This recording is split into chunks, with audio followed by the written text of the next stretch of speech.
just a game. It's a celebration of Minnesota high school football. Don't miss the action, excitement, and drama on November 22nd and 23rd. Catch it all live on 45 TV or download the KSTP app on your streaming device, or catch the action in person by heading over to our contest page and registering for your chance to win 2 tickets to the games. That's KFAN.com, keyword contest to enter.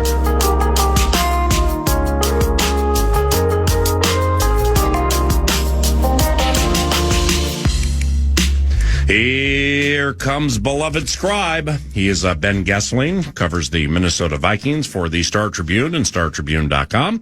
There is a podcasting avenue that includes Ben. You can learn more about at Ben Goessling. Likewise, for a Friday newsletter, rumor has it we have a YouTube channel trying to catch some traction too. Yep, just heard about that. So would that be Ben Goessling on YouTube? No, just the Star Tribune's YouTube channel. Oh, it's everything from sports to news, but yeah, we're starting to build that out and do a little bit more with that. So I'm going to go shoot a video for that later today. But you know what? Since I've become good friends with the publisher, you know, really, really tight friends. Off meeting in a vestibule while waiting for flights to Denver, Colorado. I think I can joke like this. Hey, trying to get some traction with that YouTube channel. I mean, YouTube just popped up like yesterday. That's a great move by you guys. Yeah, it's brand new. I mean, I think we've got 15,000 something subscribers. That's pretty good. So it's I mean, former YouTube guy, publisher is a former YouTube guy, so he has some experience in that area. Right on. Very, very nice. He's heard it's catching on. By the way, Ben's inclusion is provided by Standard Heating and Air, standard.com. Get those furnaces checked if you are so inclined, and you can learn more at standardheating.com, standardheating.com. We started the radio show an hour and change ago, and I was kind of like, just hit me out of nowhere, like, of all the games I've called or covered or you've covered, or even back to when you were baby Ben following the Minnesota Vikings before you went to college and stuff, it's been a long, I can't recall anybody ever potentially losing a kicker and a long snapper for game or games in the same game or during the same truncated amount of time. It's a kicker and a long snapper. It's crazy. Yeah, I remember a long snapper a couple of times. Yeah. There was Kevin McDermott got hurt. And we got Overbaugh. Yep. Yes, Overbaugh came in, and then there was, I think McDermott was hurt maybe in 17. 17, dislocated shoulder right in front of the playoffs. 2018, just a fingertip left on the field at Lambeau. I think it was in L.A. Oh, it was in Los Angeles. Thursday night at the Coliseum, right. I believe, where they had to go out and look for it at halftime. Right. At halftime they looked for it? I think so. Yeah, I remember people being out there at halftime to go back out and try to find it. Which is weirder, whether it's Des Bryant after a game trying to find a $30,000 earring on the field, or training staff trying to find a finger. Well, I'll give you another one. Aaron Jones, I think when he was in Green Bay, he wore a chain, I think with his late father's ashes. And I think when he jumped into the stands at a Lambeau Leap, he lost the chain, so he was back out there after the game. They eventually found it. Oh. But that was a thing. Found it where? He was still on the field. Oh, so somebody didn't take it? Right. I mean, I think he lost it on the field. Bob's getting patted down as he walks out the Fleet Farm gate. Hand it over, Bob. Hand it over. Yeah, yes, he goes into the stands and somebody grabs it off and he's Lambeau leaping. But yes, so every once in a while you find some odd twists and turns like that. I don't think you're a scribe, and you don't have a metaphorical, proverbial, or symbolic horse in the race here. You're looking for compelling stories. You're looking for spine-tingling games that preferably don't end super late, so the outstate region can get whatever form of BG's coverage that they would get. Sure. But I don't think you're taking this long snapper kicker thing seriously enough. I mean, it's 2 in 1 week. It's not all fun and games until you get overbawed like they did in the Minneapolis Miracle game. Yeah, you're right. Overbaugh goes to the wrong guy. There's a blocked punt. Yep. Next possession, New Orleans scores with Kamara. They take the lead. Yep. You got the anti-Vike mocking the skull chant to the U.S. Bank Stadium crowd. Then he had a miracle put on him. Yeah. But nevertheless, you're going to let it develop. I understand that. That's how quality scribes work. But I don't think you're taking this seriously enough. Well, it does. I remember writing that in the Minneapolis Miracle game about the Overbaugh mistake and then the block punt. something along the lines of they're always in the history of Vikings playoff collapses. There's always a special teams angle to it. I mean, I covered Blair Walsh. I've been around. I remember Gary Anderson from being in high school. But it's there's always something like that, and it is the timing of it for the fatalistic wing of the fan base, which is a notable wing of it. Right. I hear from them quite often on social media. The timing of Will Reichard getting hurt just when they feel like they've got a kicker that they can count on just about anything, and then he misses 2 kicks, and then it's because it's a quad. Well, it is one of those things that stokes that wing of the fan base up a bit. Well, I thought Andrew Kramer, your cohort, did a wonderful job with the piece that I read yesterday, comprehensively laying it out. Yeah, and I left that piece via discernment, being like, all right.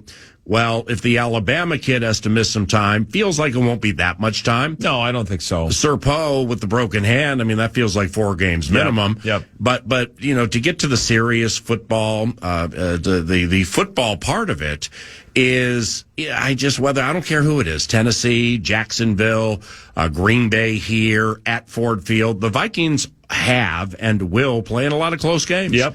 They're going to be in a lot of close games.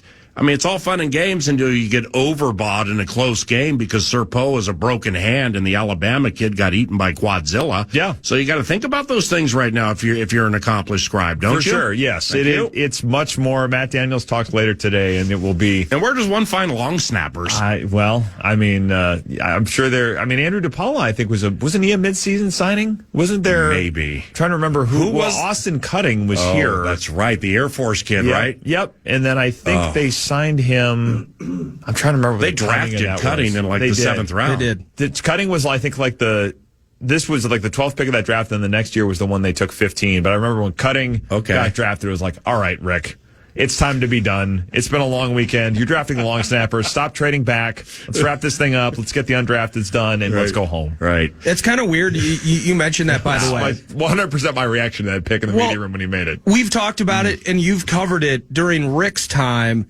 It was always, this is the philosophy. We want those 7th-round picks so that we don't have to negotiate for college free agents. And, I mean, this is a much smaller track record now, of course, and Kwesi's wheelings and dealings have sent more picks out the door than brought picks back. Right. So, but to that end, he's had no issues finding himself college free agents. Not worrying about the 7th-round picks, just come in the door. Here's what we got. What do you need? And he's clearly got the ammo, the support to do what he has to do to bring these guys in. It's interesting to see those differences in philosophy with the draft. Yeah, I think part of that is when you're getting more 7th-round picks. Obviously, you have to trade something to get those, and a lot of it for the Vikings under the Spielman regime was trading back. The Vikings under Kwesi Adolfo-Mensah have certainly done some of that, but lately it's been let's get more high-quality players or let's trade picks for veteran players. There's a little less of the idea that all of these are the same. I mean, Spielman used to talk about them being lottery tickets, and a lot of them, the implication there was these are kind of all the same. And Kwesi ain't trying to deal with the lottery. No, he's not. And a lot of it is he's not. These are not all weighted with the same odds. If you're picking one in the first round, your odds of hitting are better, or at least in the top 100, they're better.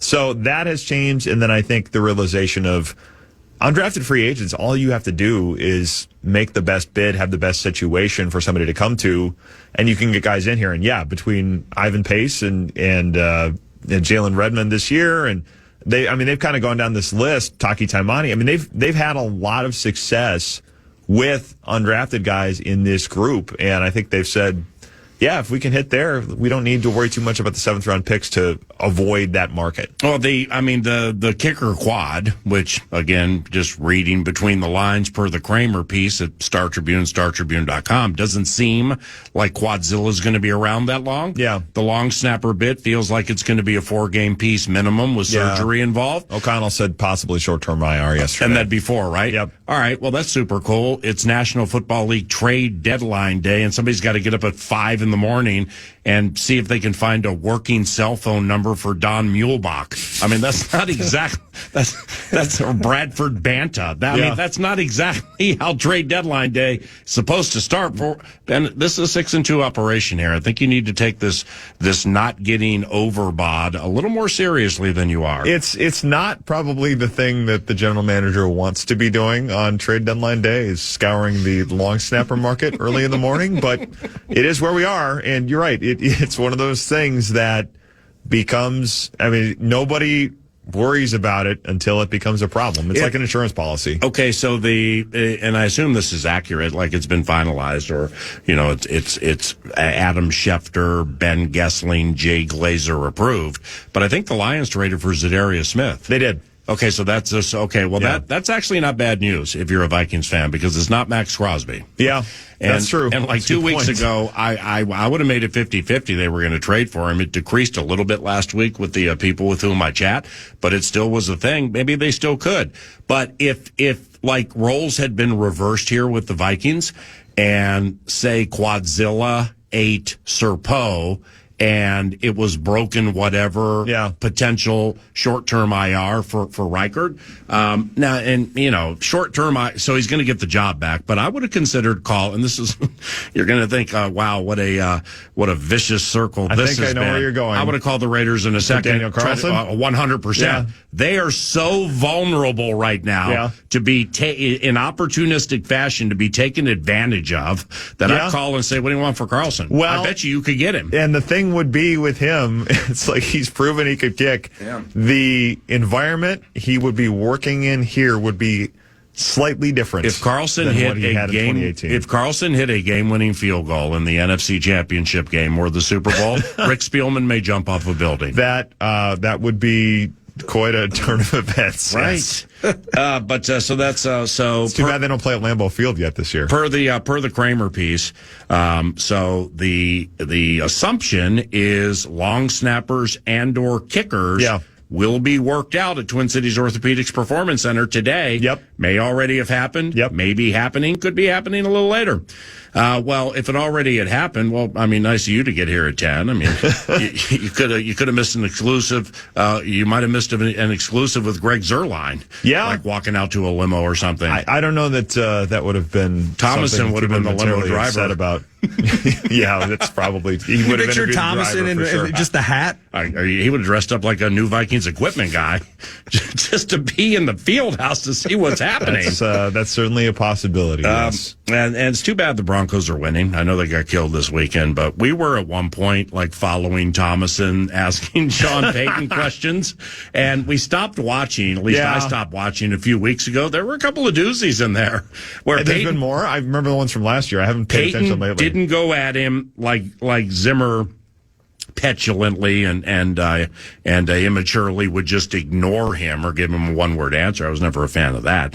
But there was a stretch of one words, and then I think there was maybe a 2 or 3 word. There were a couple different stretches of those. But he was getting under the skin of the anti-Vike a little bit. I mean, he'd get a couple of glares and stuff like that. All right, well, we'll see where that goes.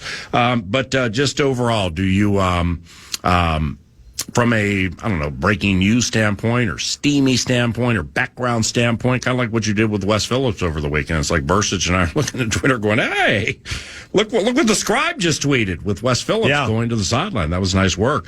Anything on the trade front for the Vikings? You get, obviously not sharing what they have, but you think something could happen today? I think it could. I mean, I certainly think they're going to look. I don't know how aggressive they will be. I think there has been discussions in the building about being aggressive if the right thing comes up, but there's still only those 3 draft picks for next year, and maybe you get creative. It has been interesting to watch the market because it hasn't seemed like it's taken like massive compensation to get guys loose at times. Really? So, if you can find a corner that would help, if you can find, I mean, certainly the special teams thing changes things now because you have another set of needs, but if they felt like there was a piece that would help them, I don't think it's at all out of the question that they would make a move today. What do you think about, because and we've talked about this before, I think with you maybe even last week, and just kind of because everyone's on the big names, right? And we know about the big names, fat guys in the middle, et cetera, pass rushing 3 technique, et cetera. what do you think about that spot in terms of not one of those big names, but somebody to fill that space? Because Harrison Phillips, despite having, as good as he's been at times, I still have to say that he's not giving you that thrust on a game-by-game, play-by-play standpoint of getting to the QB and creating problems. I admit Jerry Tillery's got a little bit of crickets to me, and I'm happy to be told that I'm wrong and that he's doing the little things that I'm just not paying attention to. But no, they're all three good run stoppers, wouldn't you say? Yeah, Bullard, Tillery, and Phillips. And exactly. And Phillips is higher end run stopper. Yeah. Bullard higher end. I don't really know about Tillery, but he's done a pretty good job against the run. And I honestly think that it's super unreasonable. As much as we love Van Ginkel and Grenard got there a couple of times the other night, I think it's unreasonable to think about having to rely on that over the totality of a season and a defense that we're judging on a game-by-game basis to get everything you need from the pass rush from those spots. I need more from the middle, and I just don't know what that looks like. But, you got pie in the sky ideas. I got guys on the street or off the couch ideas. I'm just, curious what your thoughts are on that position, maybe bolstering that in some way from a pass rush standpoint. Yeah, the pie in the sky ideas would be expensive, obviously, your Dexter Lawrence types. But I think there are guys typically that you can add that maybe they're not going to play 50 snaps, but if you can bring them in pass rush situations and get a little bit more up the middle, I think that would be a good place to look at some help. Jihad Ward had a really nice night the other night against the Colts. Played inside a lot. Yeah, he did. And especially late in the game. Yep. It's weird. He's got 5 tackles the entire season, but I think he's got a forced fumble. He got his first sack. Yes. He actually had 0 into this game. It was the strangest thing I've seen. You know what I'm talking about. Yeah. He had 8 pressures into the game, 0 tackles through 7 games, and it got so weird for him. He had a tackle in the Rams game that got taken away. So it kept him on a 0. Yeah, that's a long time to be on a schneid for tackles when you're making impacts. It's a strange. That's a tough stat correction, by the way, on a Monday morning. You were so excited about your first tackle. Well, with the off Nordo's point, the inside game, the pass rushers from the inside, very, very hard to attain. But picking on teams that are dysfunctional, like teams that are benching their quarterbacks for 39-year-old quarterbacks, the Raiders, picking on bad teams and dysfunctional teams, this would be the day. And now that I know what he makes, I would call Indianapolis about Grover Stewart. Yeah, man, he had a good night. Shoot, and I actually, because you don't really have much to give away next year, but I actually would give them something where it's like, hey, wow, you really paid a lot for that. Yeah. Stewart is the 19th highest paid defensive tackle in the NFL. March of this year, he signed a new 3-year, $39 million deal, and his annual cap hit 10.5 this year, $14.2 million in 25 and 26.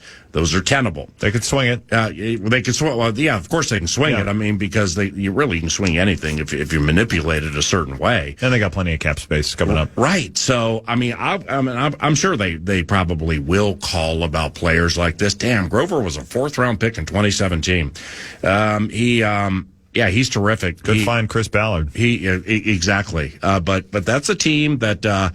If they believe in the most deeply rooted offices of whatever floor they make those big decisions, that Anthony Richardson ain't it. Yeah. Personally speaking, I can't say he's it. Well, then there's going to be something required here to fix it, and you need to amass things. So I'd call the Colts about Grover Stewart. Yeah, he was really impressive. The whole night he was in the backfield quite a bit. They have not had a guy that does that at that level in terms of impacting pass rush up the middle in a long time. Tom Johnson's probably the best example of this over, a year or two. Sheldon Richardson, when he was here in 2018, had an awfully productive season. Remember the Michael Pierce scam? Yeah. And I call it the Michael Pierce scam. He gets $1 zillion. And then he's going to sit out during COVID. Okay, that's his choice. And then he had some kind of weird injury that kept him out of almost every single game. Yep. Then I watch a Ravens game, and he's out there looking like John Randall. Yeah. I think they were excited about bringing him in, but they never got anything from it. And then Dalvin Tomlinson certainly was not going to be the type of pass rusher that we're talking about. Yeah, I didn't care that they let him go. Yeah. And in fact, I thought Dean Lowry would fit in every bit as well as him. Every time I watch Dalvin Tomlinson, including at those joint practices, Dalvin's fantastic. Yeah. He has turned into a fantastic football player. Yeah, I mean, he's fit well there, I think. Here initially it was they had him and Pierce, I think it was, right? They wanted kind of to play the two nose tackles and make Dalvin Tomlinson a three-tech. Mm-hmm. And Tomlinson certainly agile enough to do it, and certainly had been awfully productive with the Giants as well, and had his moments here. But yeah, if you're looking for pass rush there, you're probably looking for a little more of a slippery type, I would think. And they may be able to find one of those guys in a rotational setting with one of those fifths may get it done or something down the road, something in 25. I don't think that would be a bad place to add if you can find just somebody that helps with the rotation there. Yeah, it would be cool to get one of those players if they go that route. And I like what you're talking about, or the road down which you're traveling, in that, there are players when we see games, and I leave games with these inside guys or these 3-4 defensive ends. I'm like, Matt Ioannidis, who knew? Yeah. Shelby Harris, who knew? Just guys like that who have moved around a little bit. And they just, because it's just shown with Flores' defense, don't you think, that like Cashman was never close to this in Houston or the Jets, and Denzel Perryman is not good enough to keep somebody on the bench. It was a system thing, right? A scheme thing. Van Ginkel, the same thing, and so on.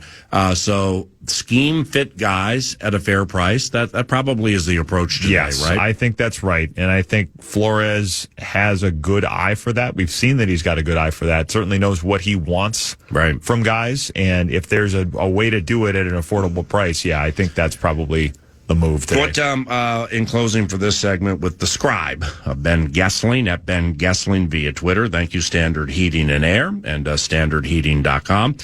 Cam Robinson's debut, what'd you think? I thought overall it was pretty good. I mean, I think the short order that he had to turn around, and the fact that they were facing a pass rush that still had some first round picks, certainly has some guys on it that have been awfully successful. They, Latu and Kwity Paye have had their moments there, and certainly DeForest Buckner in the middle of that thing. It's a decent defensive line that they were facing. I thought they were able to put him in and have a fairly normal operation. They had some more chip help over there at times, and Trent Sherfield was over there a little bit. They had tight ends over there, but it wasn't something where he became a huge liability. Had the one penalty. They did kind of have to, they talked about this after the game a little bit, having Blake Brandel help him through with signals and that kind of thing, which you expect week one. But overall, I thought they got about as much as they could have wanted from him. When you are bringing a guy in to play that position in the middle of the year, that's not an easy thing to do, and it'll probably get easier for him from here. But overall, I thought he was pretty functional at that spot, and that's what they needed. They needed somebody to come in and help there, and I think they got the return on investment, at least from that first game. Kevin O'Connell, coach of the Minnesota Vikings, to chat about Cam Robinson and much more 33 minutes from now. More with Ben Goessling, who covers the Minnesota Vikings for the Star Tribune and StarTribune.com around the corner. But first, The Fan and two men in a junk truck want to give you a shot to put $1,000 in your hand with our national cash contest. Enter the keyword check at KFAN.com now for your shot at winning. That's keyword check. Enter it now at KFAN.com. Your Minnesota Wild are red hot to start the season. Don't miss out on seeing them live in action. Tickets are available now at wild.com/hockey tickets. That's wild.com/hockey tickets to get yours today.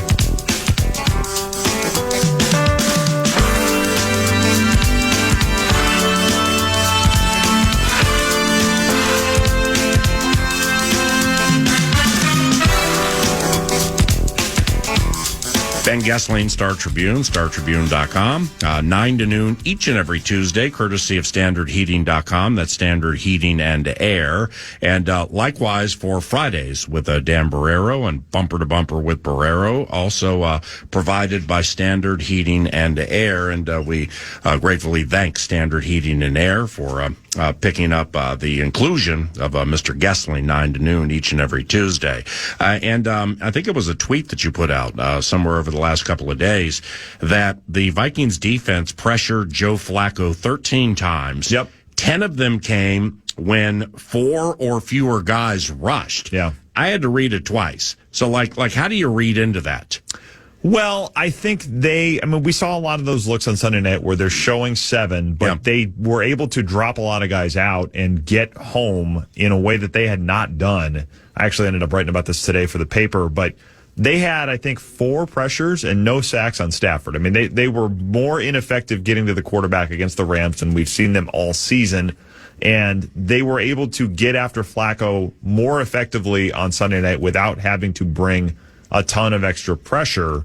And I think it was, we saw a couple things kind of going back through it. The Dallas Turner one, when they have him lined up at slot corner, and he's part of a 4-man rush, but is blitzing from there. I mean, that was an awfully creative look. It was, I think, in the third quarter, he basically gets a run at Flacco. And the thing, too, there was like, he got to Flacco from the slot. So he was that far out? Yeah, he was lined up over Josh Downs, and then Flacco tried to throw kind of... What quarter? To the midway through the third quarter. Got it. Flacco tried to throw to Downs kind of where Turner had vacated, but Turner, I think, got from there to Flacco. I went back and timed it. It was in like 2 seconds flat. I mean, the speed to get there was fantastic, and we saw a lot more of him. I thought they hit on some of the stunts. Van Ginkel had a nice pressure on a stunt on the Byron Murphy interception.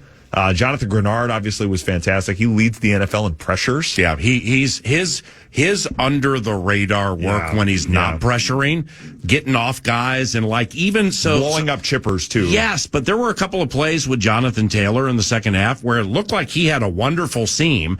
Grenard would dive and just get enough of the shin to like get him to pick his leg up. Then 2 other guys would come. Grenard's fantastic. He's had a really, really good year. Yeah, I had no idea how good he was. No, I didn't either. I mean, I thought, okay, it makes a lot of sense, but he's had a really good year. Do you think that there was any element because where McVay was able to mitigate a lot of those pressure opportunities, and like you said, it was 3 or 4 out of 34 dropbacks, something like that in the Thursday game. I felt like for an offense like the Colts with Flacco, that they didn't deploy the quick game in the same way that McVay did, which kind of allowed those pressures, as you mentioned, and actually in some ways, if they had tried to mirror, and maybe that's just not a function of their offense and from an ability standpoint, but they need longer developing bits with Downs and Pierce because they're sending guys. Yeah. And that helped us in that regard. Well, it's funny because they have had a decent quick game, especially with Flacco. Like his release has been good. I mean, we typically think of Flacco as a guy that's pushing the ball downfield, and they've certainly been able to do that, especially with Alec Pierce, but they've hit on a number of quick hitters with Downs and Pittman, and they just didn't have any of that stuff. Oh, wow. This Dallas Turner play you referenced. I'm sorry. No, you're good. Jeez. Yeah, it was, I mean, the speed to get there was unbelievable. And he even gave up his tail too early. He moved a little bit. Yeah, he got a little jumpy. Excited. Go ahead. I'm sorry. For sure. It was, it's certainly worth going back and watching. It was He's pretty opposite impressive. Josh Downs to the right of Joe Flacco. It looks like Taylor's going to go in the pistol, but he's pointing at somebody else. Yeah, so anyway, go continue. The fans were excited to see Dallas Turner on the field, though, after we went through that, I think, 7 or so snaps, very limited access, or I guess reps, I should say, over the previous 2. And to see him 20-plus snaps, to have those moments, that was pretty cool for the kid to get out there. And maybe in some ways that alleviates, or there's a deep breath of sorts that the 17th overall pick, that he's going to get his chances to contribute. Yeah, I think they are finding a role for him. And we asked, I think, O'Connell and Flores about this in the last couple of weeks. And the general response was sort of, hey, I get why everybody's asking about this, but he's going to be fine, and we're going to see him on the field a little bit more. I think it was getting noticeable how little he was out there, especially when Patrick Jones has kind of come off of his early heater where he had all those sacks. It's sort of been like, if you have a guy here that can help get some of this pressure when it's not getting home against the Rams, certainly, and a little bit at the end of that. I mean, they had a couple of sacks. It's weird to say that they didn't get home enough against the Lions, but the Lions did start to find answers to push the ball downfield, even though the Vikings got to Goff, I think, 4 times for sacks in that game, and a couple of them late. But they have, I think, needed help there lately, and Turner gave them some of that. He should be fresh. The athletic ability is there. If you find roles for him, I mean, it doesn't have to be a lot, but they have been a lot better, I think, in this set of the defense of finding guys 15, 20 plays a game where there's spots to put them in and mix and match and take advantage of people without having to play them all the time. This is the rare defensive gotcha play. Yeah. I've watched it now 6 times. Yeah. Because I wanted to see, well, the right tackle, Braden Smith. Yep. Okay. So he goes to double Tillery. Yep. You could tell that was his job, but then he saw this blur and he left Tillery, but he was way too late. Yeah. Jonathan Taylor absolutely is supposed to stay in for pass protection. Yeah, he released. Yep. Flacco didn't even see Turner coming. No. I mean, this is, well, it's a play that they have not run all year with anybody. I mean, Van Ginkel's come in from the far edge, not that far. This was like Mackenzie Alexander back in the day. That's what it reminded me of when Zim used to do that. Great point. And McKenzie, he was quite adroit at blitzing too, and not everybody's good at it. Well, he had 4 sacks that one season. Yep, and I think that may be a record for corners in the season. But he would sneak in. Like, Dallas got so upset, he blew the towel. Yeah. But he blew the towel late enough that nobody knew this was coming. And then Flores had downs in a vice. Yeah. So therefore, Flacco had to throw it at his feet right before he got crushed. I'm glad you brought this up because I watched a lot yesterday, mostly offensively, in Cam Robinson and T.J. Hawkinson. But I don't remember this play. Yeah. And this is one of my favorite plays of not only the game, but probably some of their most recent games. Yeah, I mean, and the thing is, it's a 4-man pressure. It's like it doesn't go down. And this is where Flores in the past has said, well, yeah, we blitz a lot, but not in the way that you would define it, in the sense of saying 5 or more. I mean, this was probably a blitz in his world where it's an off-ball player that's coming, but it's still only 4, and you have enough guys to devote to the coverage where when he throws it downs, there's enough defenders around. Well, and he drops Grenard. Okay, who looks like he's going to stick with Granson, but he actually is the zone guy, middle of the field. He lets Granson go because there are 2 other guys to help with Granson and Downs. Wow, this is a really cool play. Yeah, and this is what they do when they're good. Is you have a lot of guys that can read and adjust to those things on the fly, and I think when they have all of that working, and it gets probably easier if they get Cashman back too, they don't have to send 6 or 7. In fact, they've been better just as they were last year. I think they've gotten more pressure kind of in a ratio sense of things when they don't send all these extra guys. It's this thing of the threat of pressure. I think somebody in the locker room talked about this. The threat of the bomb is as deadly as the bomb itself. Yeah. When you think they could be sending people from anywhere, we don't know who, we're devoting protection at the wrong spots, and then you get clean runs. They, I think, are going to have those opportunities. And Turner, with as fast as he is, even though he blows the tell a little bit early, he's so quick to Flacco that it just doesn't matter. It's unbelievable. We got a mix of football and nuclear policy. And he hit him election day. And he hit him the right way. Yeah. Because, I mean, if you're super excited because this bit has worked and this guy's old and he can't move, that there's a wrong way to hit him and get a 15-yard penalty. In some cases. Well, you know what I'm saying? Yeah. I mean, in some cases, they call 15-yard penalties for hitting people the wrong way. Fox, very, very good point. But Turner, I mean, the form on the tackle and everything, he didn't crush old guy. Right. He could have crushed old guy, and he didn't. He brought him down rather gently, but anyway. Yeah. You reported on Wes Phillips coming down from the booth to the field. It's probably immeasurable from our standpoint, just watching one game. You know, they only had 3 penalties in the game, which was sweet, and maybe that's part of the conversation. But did he say anything after the game? Do you anticipate maybe during the 11 PA could ask, like, hey, how cool was it having Wes on the field? Anything that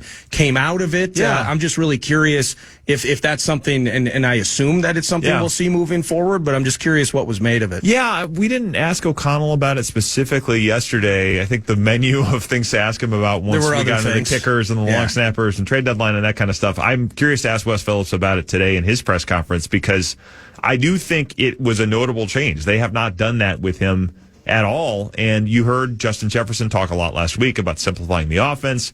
O'Connell talked about this a little bit. From my understanding of it was trying to speed up communication a little bit, have another voice on the sidelines to go directly to the players when you're trying to get formations set and all of those types of things. Wes Phillips has an important role in all of that, and I think it was a discussion last week of, I don't know who went to who about it. I don't know if Phillips brought it up to O'Connell or O'Connell brought it up to Phillips, but O'Connell used to always be on the sidelines with Sean McVay in Los Angeles, and I think maybe it was a little bit of a, hey, you can help me in this regard, so let's do this instead. And it's not a bad thing for Wes Phillips in the sense of people probably see him a little bit more on the sidelines, and you get more of a sense of what he does, because that is always a tricky spot when you're the offensive coordinator for a coach that calls plays, just like it was probably for George Edwards being the defensive coordinator here. It's always this thing of, well, what is he really doing? And O'Connell has been, I think, good about giving him opportunities in practice and preseason games to call it himself, but he has an important role in game planning with this team through the week as well. And I think as kind of another voice in O'Connell's ear of thinking ahead about plays, I know that's a big part of his role on game days too. So I think a lot of it was trying to probably accentuate that and just speed up communication, because they've needed to do that. I mean, it's been procedural stuff. It's been times where they're almost burning timeouts, or they do burn timeouts, and you've seen O'Connell and Darnold be a little bit frayed with one another when they come off. So I think a lot of it is just trying to make all of this stuff run a little more efficiently, before the snap, which is important for them. That's the elite information, and wonderful work, 9 to noon. Thank you very much, and we'll see you soon. Sounds good. Ben Goessling. You can hear him Tuesdays and Fridays, 9 to noon, and with Bumper to Bumper, courtesy of Standard Heating and Air. And I'm also on the pregame show, Vikings Football Sunday. That will take place this weekend from 10 until noon, up to the contest against the Jacksonville Jaguars. 9 to noon continues around the corner. Yeah, I really want to encourage people, as we have during the 11 o'clock hour, Kevin O'Connell in studio here in Eagan. I'd like to hear your talkbacks. We do it whenever KO joins us. And so free iHeartRadio app, hit the microphone, give us up to your best 30 seconds. A question for the coach, fresh off the Colts victory, looking forward to a game in Jacksonville.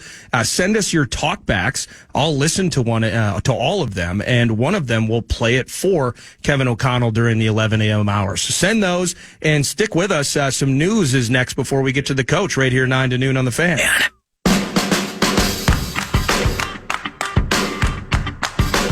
MMA fans, it's time. Join Max Fuller, whoever that is. He sounds really handsome, though. And Robbie Rosenhaus on November 16th for a UFC 309 watch party at the Ballpark, Twin Cities in Blaine. We'll be hanging out there starting at 7 p.m. through the main card with tons of prizes, including a big screen TV. That's up for grabs, a big screen TV. There'll be great drinks, scratch-made food, and batting cages, all available. Get the full details now at KFAN.com, keyword calendar. Welcome back, 9 to noon. Head coach is around the corner. Looking forward to the 11 a.m. hour, kicking off with Kevin O'Connell. And then actually Wild head coach John Hines is going to join us. And it's great that we got hockey in the mix today, because as we kick off News de Nord, brought to you by The Casino at Canterbury Park, not a casino, The Casino. Poker, blackjack, and table games all year round. NFL Pick'em game on Thursdays. Events throughout the year. CanterburyPark.com is the spot to go. You're going to want to dial up the Fan tonight at 7 p.m. as the Minnesota Wild, fresh off that OT win over the weekend against the Leafs, are hosting. You heard it. PA loves Anze Kopitar. Think I don't? The equity that he has in this league, and he's kind of a badass. And he put the puck through the hole at when we used to do Vox in the Box with the penalty bit. He put the puck through the hole twice.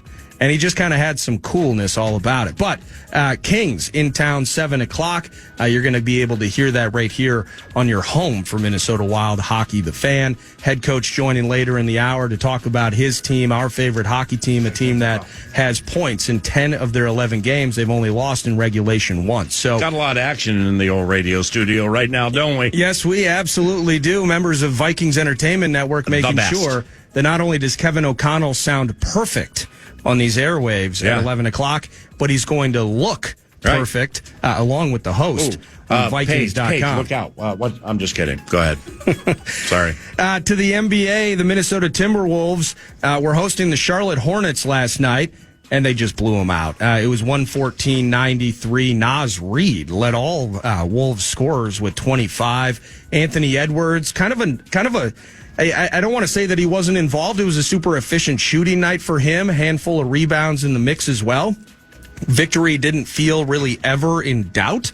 Rob Dillingham got his first minutes as a member, or not first minutes. Did he play in San Antonio? He played 3 minutes in one game, and then he played a little more, like 8 last night. He got his first bucket last night. I do know that. Yeah, I didn't see the game last night. When I caught the score early and it looked like they were drawing away.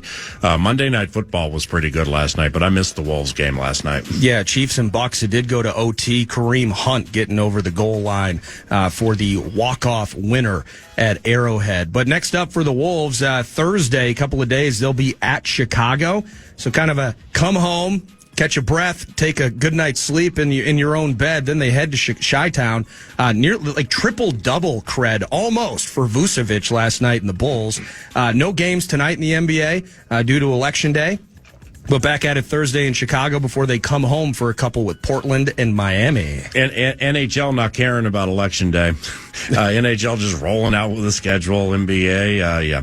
You think they polled like hockey fans? Well, not only, we got some Canadians in the mix. I hope Canadians are not voting in our elections today. Well, what do you mean? Well, you want U.S. citizens to vote in national elections.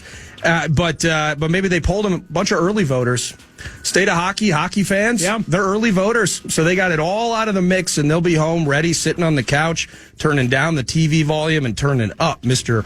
O'Donnell. And we encourage you to turn up your radios around the corner, because Minnesota Vikings head coach Kevin O'Connell will be joining 9 to noon from the TCO radio studio at the Twin Cities Orthopedics Performance Center.